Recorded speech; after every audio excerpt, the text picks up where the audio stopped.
think that Dr. Ken Henry really touched on this morning about, what this really means. It's people-to-people relationships are key in terms of doing business, Australia doing business with the region and vice versa. It's about cultural understanding, not just doing a deal, but actually understanding each other's perspectives when we're doing business. And I know from my own perspective that in my work as a journalist, when I've travelled to the region, experiencing what other cultures experience, it just informs my work in a much, much better way. So with that in mind, I'd like to hand over to Adi again, please. Thank you, Whitney. The Foundation has a range of important programs that it is working on that fall under the Connecting banner. Firstly, and as I think we heard most magnificently last night from our international friends at dinner, the Foundation is an active participant in the global governing financial community and in the global governance systems through the G20.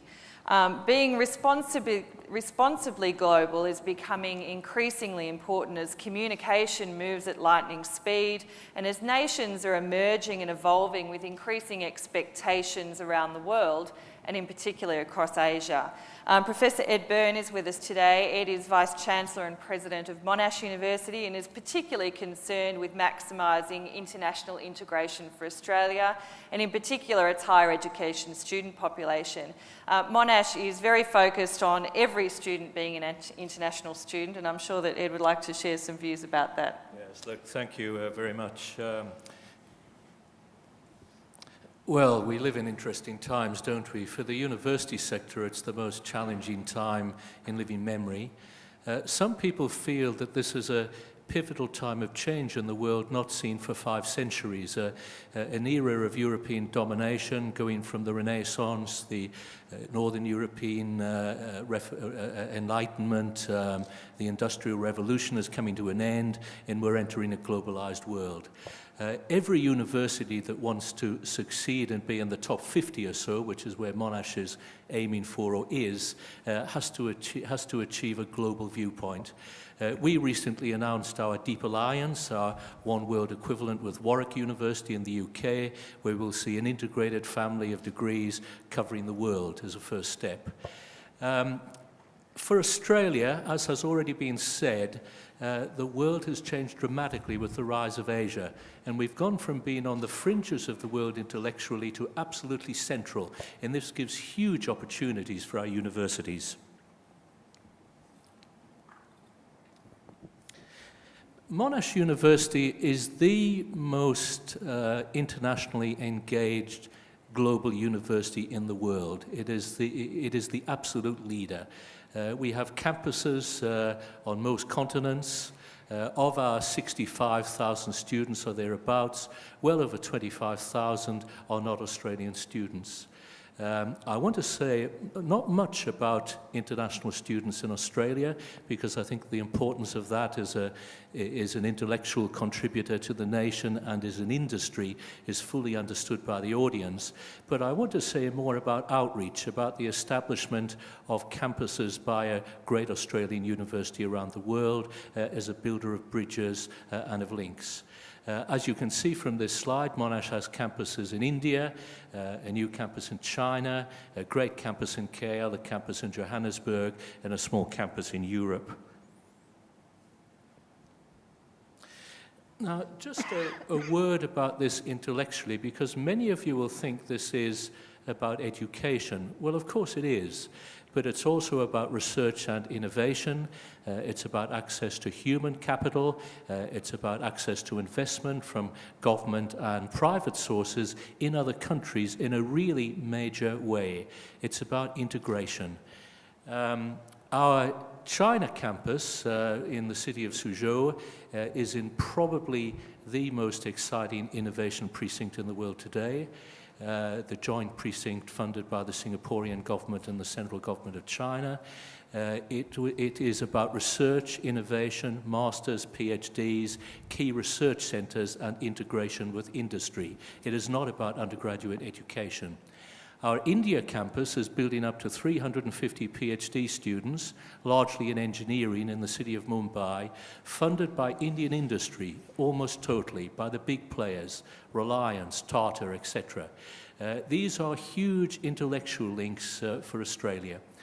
I want to just leave with 3 messages, which a long analysis of this area leaves me in no doubt whatsoever are absolutely crucial if we're going to succeed generally, not just in the university area. Firstly, small Australia thinking and even more small Australia messaging is historically inept and incredibly dangerous. And we must all be on the watch for it in our own thinking and in the thinking of others, and be prepared to combat it. And I'm not particularly talking about migration and numbers, I'm talking about a mindset. Secondly, Australia as a country of 25 million people or slightly less cannot sustain itself intellectually in terms of leadership through its own population. Traditionally, we've drawn people from Europe and North America to some extent. Increasingly, we will have to draw talent from Asia. We're already seeing that, and we have to be totally open to that and ready for it. And thirdly, I think we have to accept that when you move into the population generally and beyond a small elite group who perhaps are represented in this room, Australians' knowledge of our Asian neighbours is absolutely woeful. We must rapidly move to a situation where we understand the culture, the ethos, the history, and the languages of our Asian neighbours, as well as we understand those from our traditional partners in Europe and North America. If we achieve this, although I make no comment about military investment, because there are others who know more about this than I, but it's absolutely clear that the main benefit of the European Union has been peace in Europe. If we can achieve this cultural and societal linkage with Asia, it will be the best security politically that this country can have, as well as continuing the enormous economic benefits we're already getting. Thank you. Thank you, Ed. Our next guest, Ahmed Fahour, is CEO of Australia Post, and prior to this role had spent many years in a variety of very senior positions around the world. He brings a wealth of experience, I think, from an international perspective, and is also at the moment driving great change through Australia Post in ensuring its place in the modern age, and in particular, I think, in identifying opportunities for the company's digital transformation. Ahmed.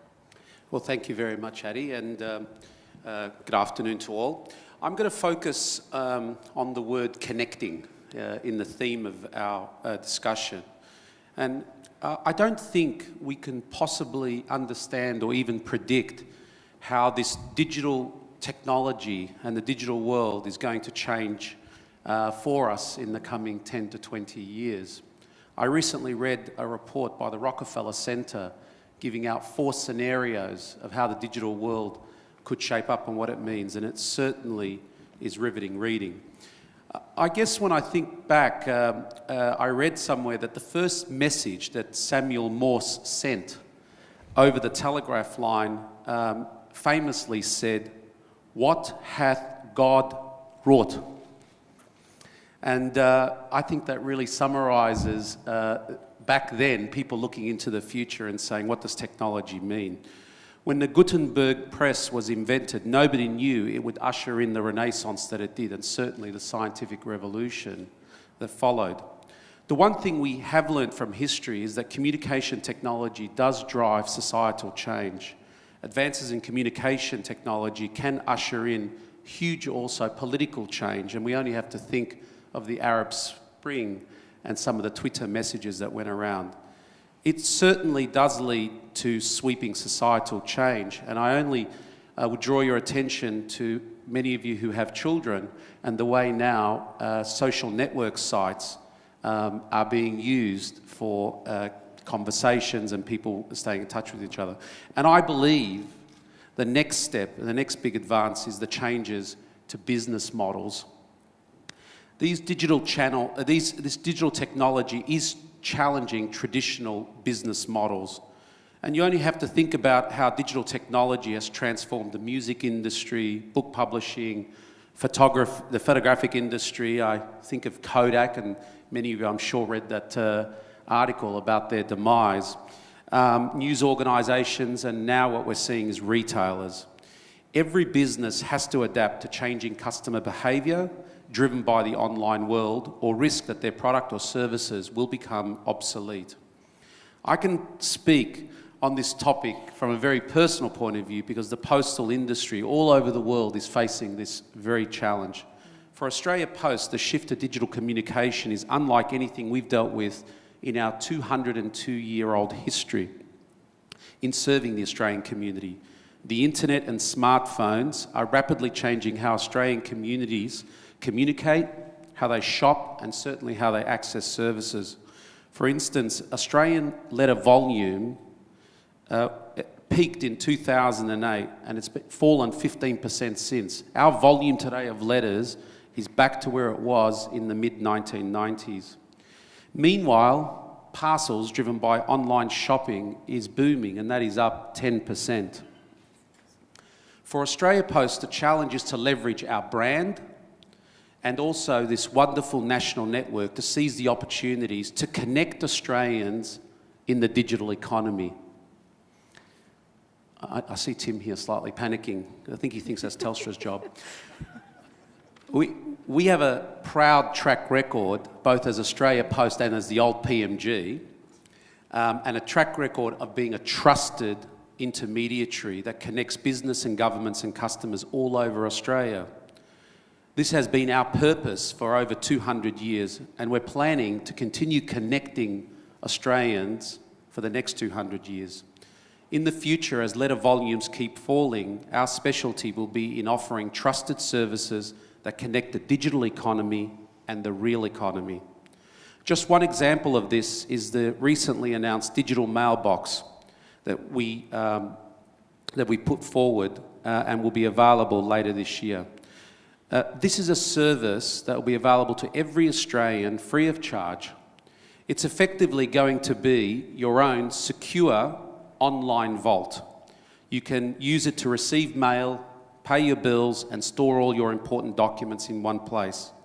It will be a safe interface for connecting government and businesses to citizens. You'll be able to access it on your phones, your iPads, your computers, whatever digital device is of your choice. It's available 24/7, and it'll be available worldwide wherever you are.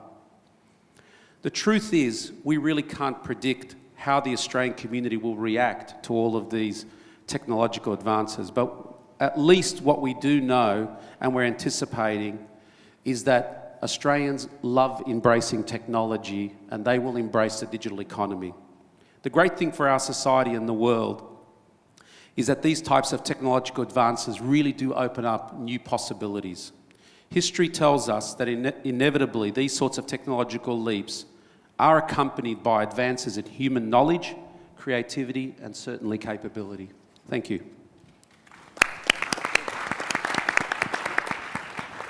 Thank you, Ahmed.